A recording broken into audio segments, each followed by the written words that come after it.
Welcome to our deep dive into the JavaScript let keyword. If you've ever been puzzled by unexpected results or bugs in your JavaScript code, understanding let is crucial. Introduced in ECMAScript 6, let offers a more predictable and robust way to manage variables compared to the traditional var. This video will guide you through the nuances of let, helping you write cleaner and more efficient code. Whether you're a seasoned developer or just starting out, mastering let is a vital step in your JavaScript journey. Let's start by exploring the core concepts of let in JavaScript. One of its defining features is block scope.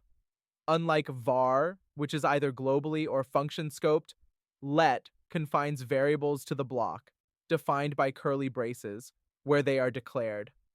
This block scoping prevents variables from leaking into the surrounding code, reducing errors.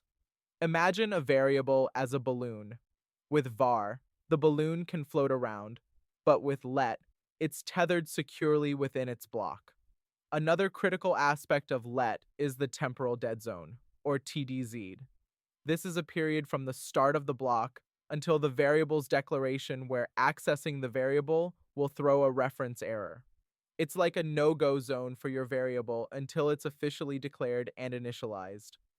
This feature helps avoid bugs by ensuring variables are initialized before use. While let variables are technically hoisted to the top of their block, they remain uninitialized, unlike var, which is hoisted and initialized with undefined. This non-hoisting behavior means you cannot access let variables before their declaration, ensuring a more predictable code flow. Finally, let prevents variable redeclaration within the same block. This means you can't accidentally overwrite a variable, maintaining data integrity and reducing bugs. Think of it as a safeguard, ensuring your variables remain unique within their intended scope. Now, let's see let in action through a practical example. We'll explore a React application that highlights the block scoping, temporal dead zone, and the use of let in loops. In our app.js file, we have several functions demonstrating these concepts. Firstly, the block scope example function shows how let confines variables to a block.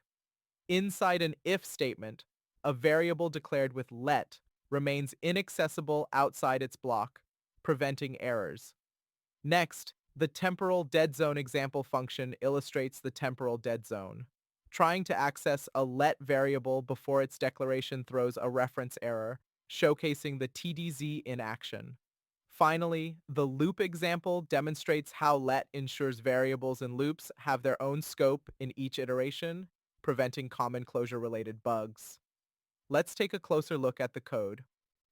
In our demonstration, we visit a JavaScript application that effectively showcases the use of let.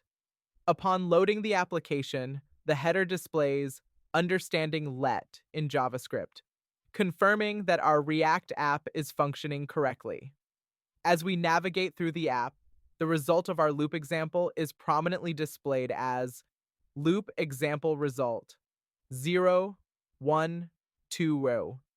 This output highlights how let ensures each loop iteration has a unique scope, preventing common closure issues.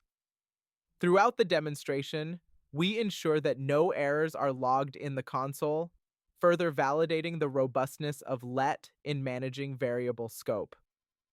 To wrap up, we've explored the significance of the let keyword in JavaScript and how it has transformed variable management since its introduction in ES6.